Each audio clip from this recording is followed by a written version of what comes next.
Hey everyone, Mauricio here again with Fan Page Magic. Today's video we're going to talk about usernames. I've had quite a few questions from you guys about how is it that you set a simple URL. So I figured this video would help everybody out. As far as usernames, you can think of it as, reserving almost like a web page.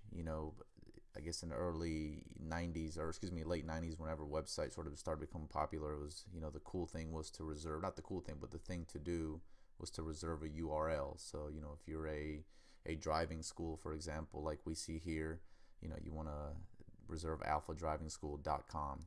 Anyhow, now that Facebook has released usernames, you can actually reserve your name, which will be facebook.com / whatever your business is. So you can of course see the importance of being able to give out your Facebook fan page on a much easier basis, put it on a business card. Just makes it easier to find, and you can see these here are pages that have a username, and if you take a look at the top, it's just facebook.com. This, for example, is Sugarcoat Beauty, so it's a lot easier to give out, and if you just type it in, you'll be able to find them. We've got another one here, just In Town Primary Care, and then this is one that does not, this page does not have a reserved name. So as you can see, it's a very long URL. It's not anything that you would ever remember, so it's very difficult to maybe give that to your clients, give it to potential people coming to visit your page. So it's a good thing to have that username reserved. So what you want to do is when you're logged into your account, you want to go to the very top here, and of course you have to be an administrator of that page.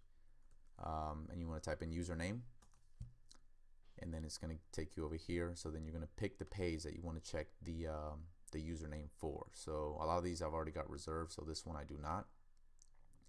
And for them, I'm going to do D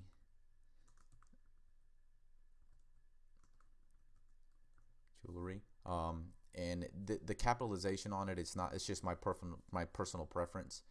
It is not case sensitive, but I always like to just capitalize it just because it just looks better. So once again, just personal preference. It's up to you, but it is not case sensitive. So you're going to check the availability, and this is very important. Once you see that it's available, please read these things right here. You can't change the username. Once you set it, you can't transfer it. You can't violate trademark rights. So be very careful. Make sure this is the username that you want. Keep it as simple as possible, because once you change it, once you set it, you can't change it back. So then once you hit confirm, what it's going to do is it's going to set that username. It'll take just a second here to load. So as you see there, you're done. You hit OK, and then what happens is when you look up the page, you will see up there, you see how the username, it's just, if we take this part off here, this is just, text that Facebook puts in there, but you just hit enter. As you can see, it'll find them. So it's super easy just to, if this is your jewelry store, it's very easy to let your audience know this is your name. And an important thing about username, you must have 25 fans enabled to reserve a username. So if you have less than 25 fans, you will not have the option. And all that happens is when you go to usernames, there's not going to be an option. There's not going to be a drop down for it.